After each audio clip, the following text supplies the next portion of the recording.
Hi, I'm Antonia. This is Universally Me. Follow me on Instagram and Twitter at Antonia Carlotta and join the Laemmle family on Patreon. It's an amazing way to show your support for my work. Plus, I've got a ton of bonus content over there. Today's video is a little different than usual, but it's so cool, and it is all thanks to broadcast historian David Plotkin, who shared with me the recording of my Uncle Carl's memorial service as it aired on KFWB in 1939. Uncle Carl started Universal Studios, he won a Supreme Court case against Thomas Edison, and he saved hundreds of lives as Hitler rose to power in Germany during World War II by bringing families to the United States and setting them up with homes and jobs at Universal. So Uncle Carl was an amazing man, and it's so cool to hear others' recollections of his life and his deeds, how he changed Hollywood and how he changed the world. I am going to play the service totally unedited. Songs, eulogies, ads, it's this amazing time capsule. I hope you guys enjoy. Thank you so much to David Plotkin.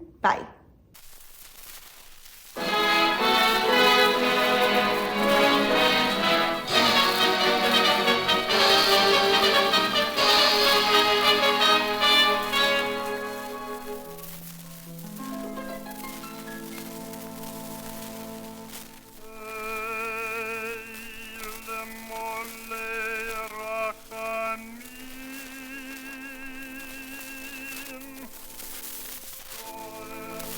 As it must to all men, death came this week to Carl Laemmle.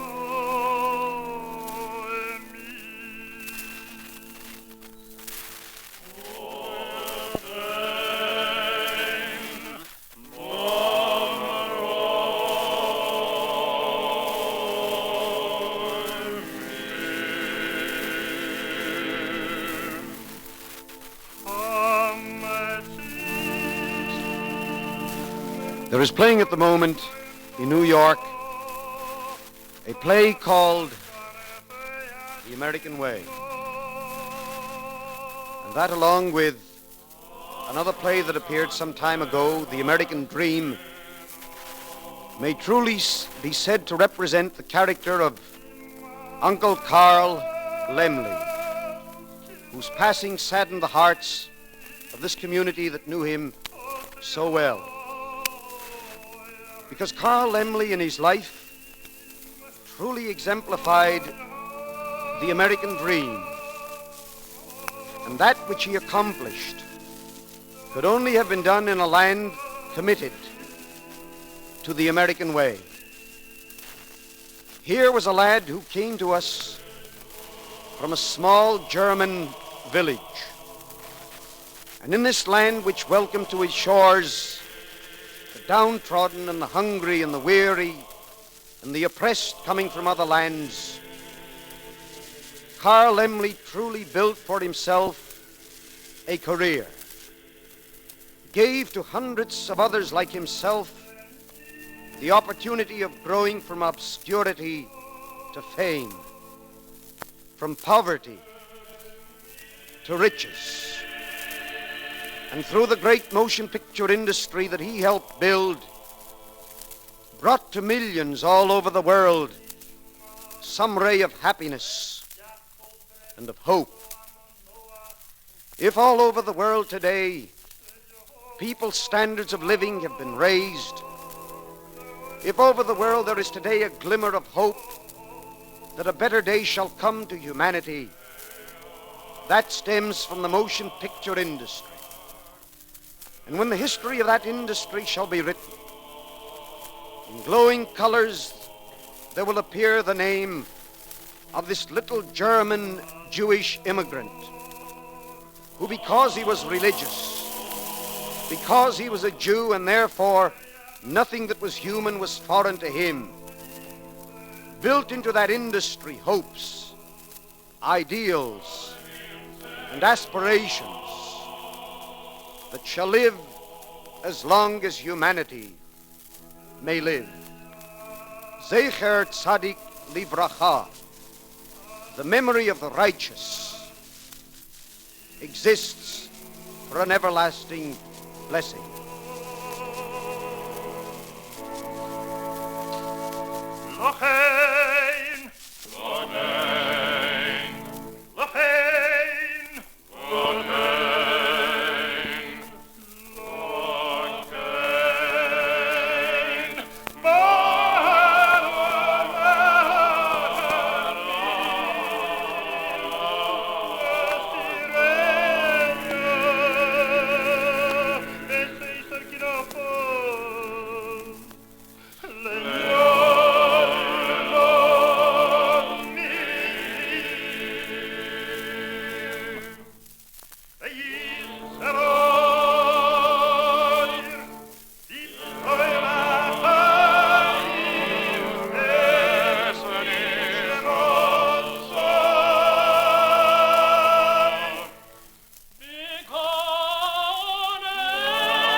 With the opening tribute by Rabbi Maxwell I. Dubin and the Sons of Liberty Choir, KFWB brings to Hollywood and to the people of Hollywood a message from the heart of Hollywood. Because daily variety is its ablest historian, because in its pages is chronicled the story of Hollywood, the lives, the accomplishments, the aims, and the ideals of the men and women who people it, we bring you now the editor of Daily Variety, Mr. Arthur Unger. Carl Laemmle was placed at rest in a vault at the Home of Peace Cemetery today. His sleep should be undisturbed and untroubled, for he died as few are privileged. He left the world in debt to him for his 72-year stay. He paid his way, met every obligation, and left the debit side of his ledger balanced. On the credit side, he left a record of humanitarian thoughts, humble kindness, altruism, and unassuming charity. Could the span of life be measured by the good deeds done, Carl Laemmle's stay on earth should have been perpetual, as he never faltered in his seeming life aim of helping others. He started this creed of life when he landed in America with $50 in his jeans to embark on his career of kindliness and accomplishment. He never departed from it, no matter how stormy the going. A review of Mr. Laemmle's achievements in the motion picture industry would take hours and hours of time. Therefore, I will not dwell lengthily on what he did. Briefly, it can be said that Carl Laemmle was a savior of the picture business, insofar as independence of operation and production goes.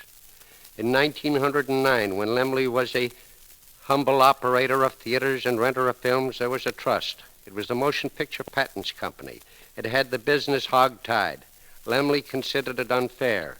He fought the so-called octopus, beat it in court, and to him can be attributed in more than a large measure the progress and development of the many companies that are now producing, distributing, and exhibiting motion pictures. Laemmle was at heart a gambler. He never flinched at taking a risk. He never knew fear.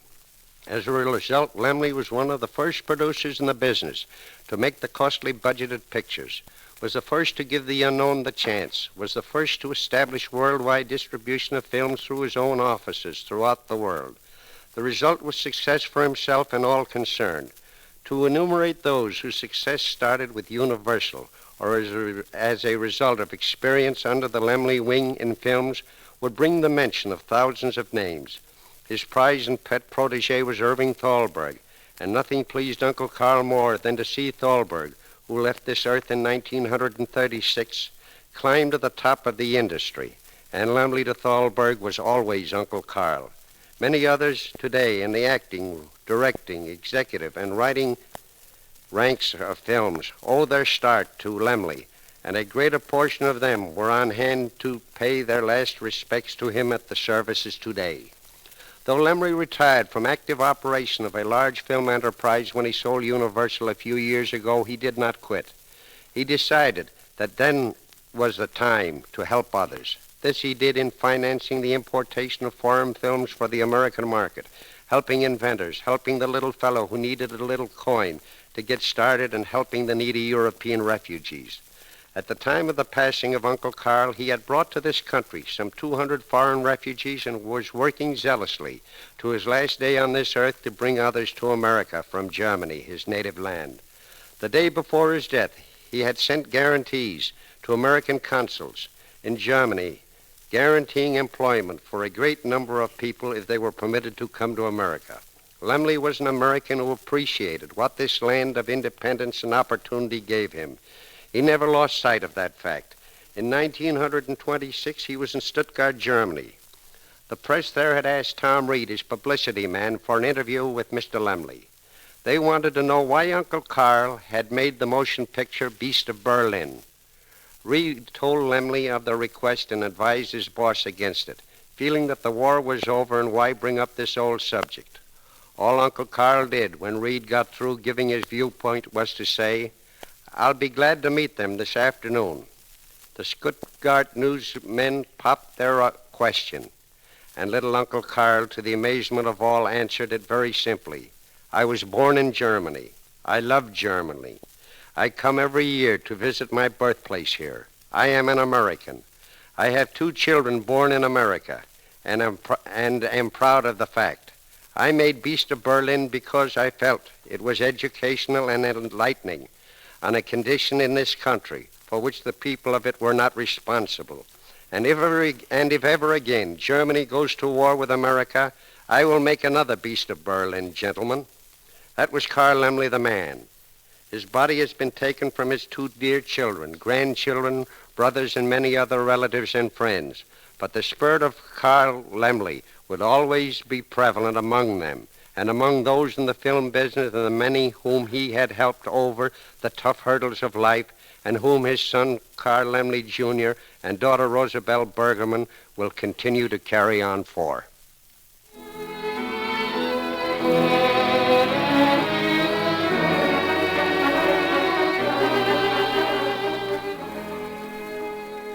"29 years Carl Laemmle lived in Hollywood, a quarter of a century and more, during which every waking moment was given to the creation of entertainment for the people. That he also created unperishable friendships is to the honor of the man. To all with whom he worked, and to all who worked for him, he was Uncle Carl, a tiny man with a giant's heart. Music was part of his soul, and so it was that into music he poured the effort and creative ability that brought forth such memorable musicals as The King of Jazz, Broadway, and Showboat.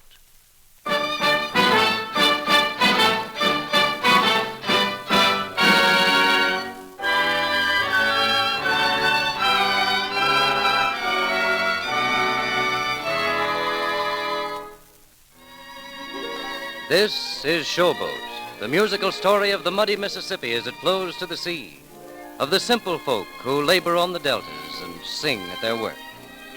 Tonight is their tribute to the memory of Carl Laemmle, Clarence Muse, who appeared in Uncle Carl's picture, and the Warner Brothers Orchestra under the direction of Leon Leonardi bring you selections from Showboat, with Mr. Muse singing Old Man River.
our work on the Mississippi. Dark is our work while the white folks play. Pulling them boats from the dawn to the sunset. Getting no rest till the judgment day. Don't look up and don't look down. You don't ask to make no white folks frown.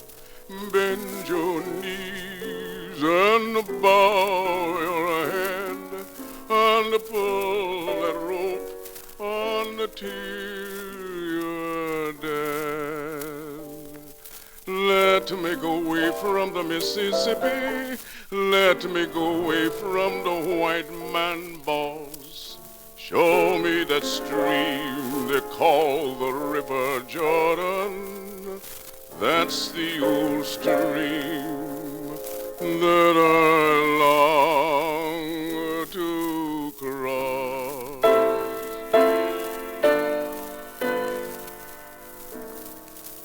Old man River, that old man River, he must know something, but don't say nothing. He just keeps a-rolling, he keeps on a-rolling along.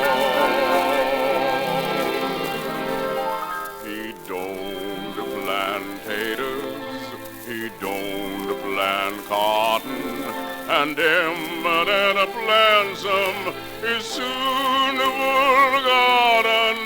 But old man River, he just keeps a-rolling along. You and me, we sweat and strain, body all aching and racked with pain.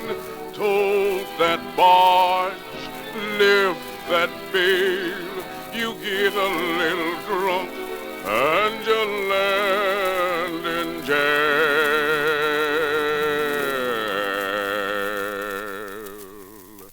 Ah, it's weary and sick of trying.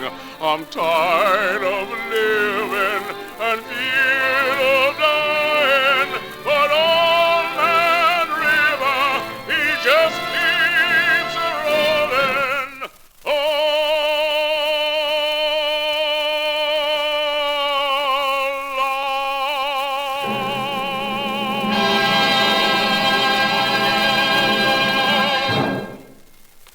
It was in 1910 that Carl Laemmle came to Hollywood.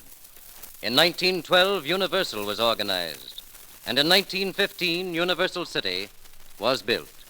Those were the lean years, the years of struggle, the years when tenacity of purpose and the courage of convictions was all that kept an infant industry alive. There were others in Hollywood who knew the same obstacles, who possessed the same qualities of determination, and among them was David Wark Griffith, the David Wark Griffith who made motion picture history, the David Wark Griffith who is here tonight to lend his voice in Hollywood's tribute to Carl Laemmle. All people who have worked up from, through, and against poverty and discouragement, and risen to the degree of success Mr. Laemmle attained, certainly deserve praise. But I'm not going to talk about this worldly success. Greater than this, I believe, he made a success of his soul. You know, the spirit of which shone with toleration, consideration, and kindliness to all. Yes, I knew Carl Laemmle. He was a dear, sweet, and really, truly a great man.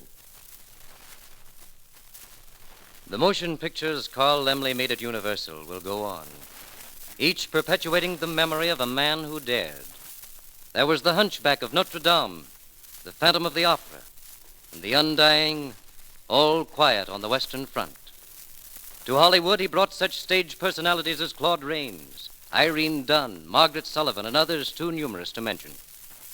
All of them are here tonight in spirit, if not in person.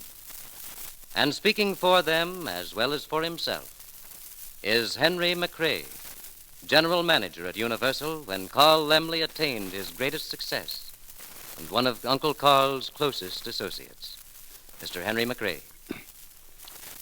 We are here tonight to pay tribute to one of the great men of our century, a man who has left his impress on the world, not by right of sword and bayonet, shot and shell, by wrecked homes and lives sacrificed, but by service, charity, and brotherly love toward his fellow men, by the reach of a helping hand and listening ear to any who came to him with their life's problems.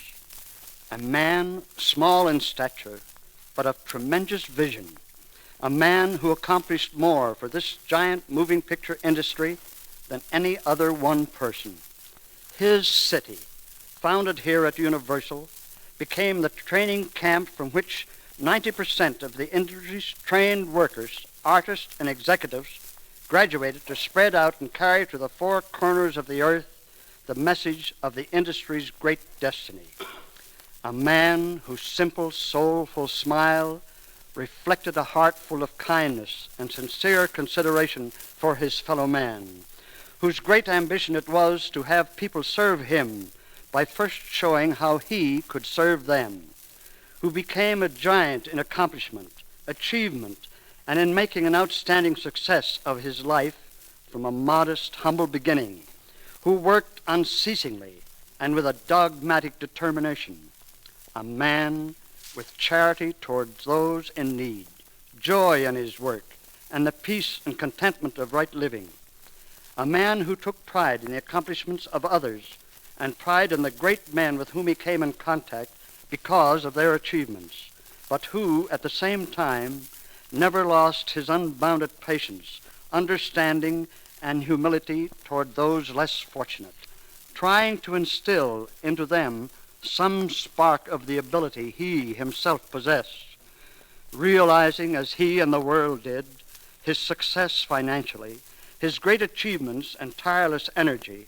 In his humility, he never gave thought to his greater claim for renown, the personal qualities with which he was endowed, his humanitarian attitude toward his fellow men, the clean moral life he led, his humility and generosity, his greatest ambition beyond that of all others, to love and be loved by his employees, co-workers, and associates.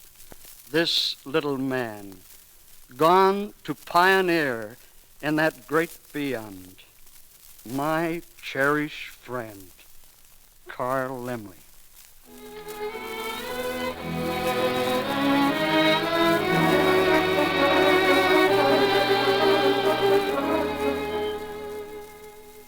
Few there are in Hollywood tonight who do not feel the loss of Carl Laemmle deeply, sincerely. From Harry M. Warner, president of Warner Brothers Pictures, comes this tribute.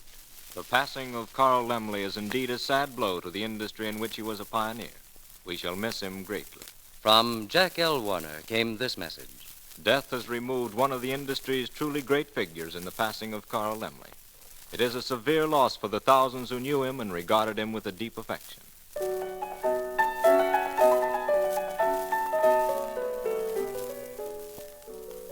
Carl Laemmle was not always a success. When he came to the United States in 1884, he had $50 in his pocket. He found a job as handyman in a drugstore, running errands, sweeping the floor. He saved his money and pushed to the west. In Chicago, he worked in a department store until he had enough money to go on. And in South Dakota, he worked as a farmer's helper for room, board, and $4 a month. But whether he made money or not, rich or poor, he could always make a friend. In high places and low, Uncle Carl was the one with the quick smile, the pat on the back, the friendly hand. There are others who know this better than we. There is one tonight in particular, and he too would like to add his words to those of the others. From among the great actors of stage and screen comes Herbert Rawlinson. I feel honored and privileged to pay my tribute to Uncle Carl, under whose management I was for many, many years. Back in 1912 and 13, I first became associated with Uncle Carl through my friendship with Hobart Bosworth, who introduced me to him, and I became a leading man in his company under the direction of dear old Otis Turner, replacing Bob Leonard, who was then his leading man. And from that day on, and for many, many years to follow, I had the pleasure of being under the management of Uncle Carl, and during all that time, I can truthfully say there was never one unpleasant word that ever passed between us. And I think that remark in itself testifies to the great little man that he was. A few years ago, I was privileged to be one of the speakers at a testimonial dinner tendered to Carl Laemmle at the Ambassador Hotel. And at the end of my remarks, I turned to Uncle Carl and said, not in these exact words because I don't recall them, but the purport of the line was that I was privileged to represent hundreds and hundreds of men and women who had worked with him in his studio, and that they all had such a great love, respect, and feeling for this little man who had done such great things in the industry. And today I went to his funeral, and there was a great gathering there, and you could see on their faces exactly what they felt, as we all did. And so it is with the deepest regret that I read of the passing of Uncle Carl. He was a great friend, a gentleman, and a very, very fine, fine man to be with. Thank you. From Metro-Goldwyn-Mayer comes Robert Z. Leonard, who received his start with Universal as an actor in 1911. He continued with that company until the end of the World War in 1918. At that time, he was directing many of the important motion pictures produced by the Laemmle organization. Mr. Leonard. The news of the passing on of Uncle Carl was a great shock to me, as I was part of the foundation of Universal City. I saw its beginning, and I hope I will never see its end, because it was based on the Laemmle tradition, honesty, loyalty, and sincerity. Through Uncle Carl, its founder, it has weathered many storms and has been the haven and training ground of many artists, directors, writers, producers, and executives who owe their current successes in this industry to this great man, Carl Laemmle, who remains great. Because I cannot and never will think of Uncle Carl as having gone from us, I like to remember him for his many deeds of kindness and his eternal willingness to help others. For instance, I think this little story will illustrate those qualities better than anything else I can possibly tell. At the opening ceremonies of Universal City, amongst all the pomp and ceremony, there was a cannon placed upon the roof of the little one-story administration building. That cannon was to boom a welcome to Uncle Carl as he entered the gates in his automobile. Well, Uncle Carl came through the gate. The cannon roared, but it recoiled, and in doing so, burned the property man who fired it. Immediately, Uncle Carl forgot ceremony, pomp, and all the trappings of celebration. He dashed to the side of the injured man, thinking only of what he could do to help. That, to me, is my friend, Carl Laemmle.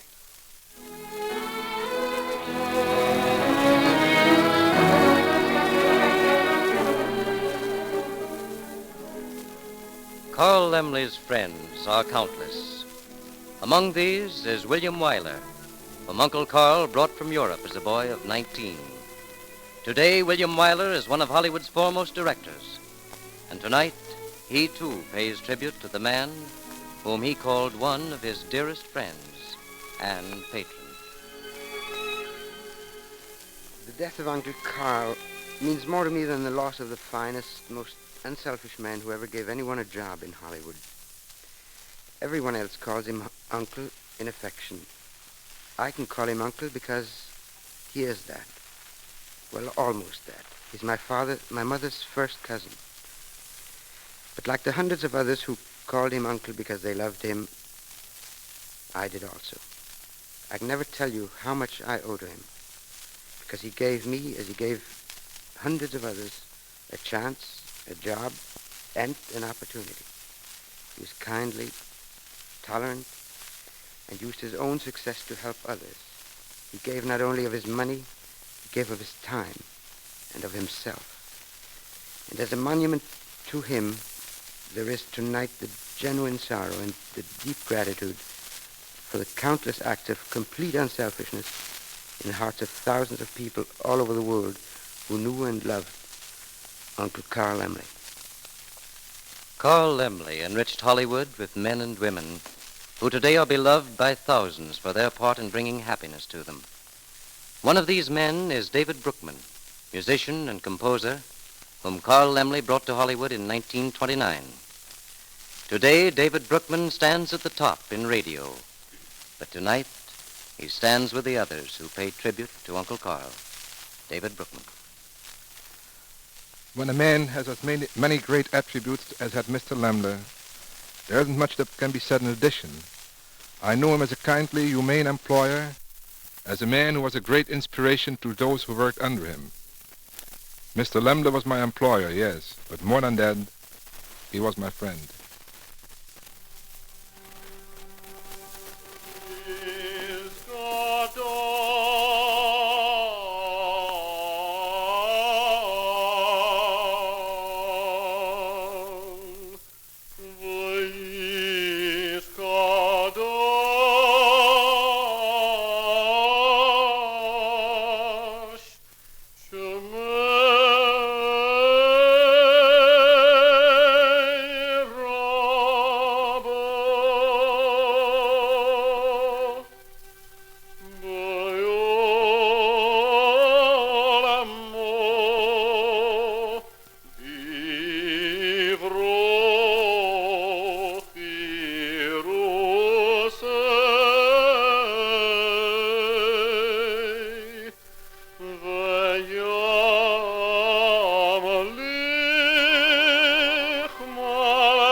Those who appeared tonight in tribute to Carl Laemmle were Arthur Unger, David Wark Griffith, Henry McRae, Herbert Rawlinson, Robert Z. Leonard, William Wyler, David Brookman, Clarence Muse, Rabbi Jubin, and the Sons of Liberty Choir.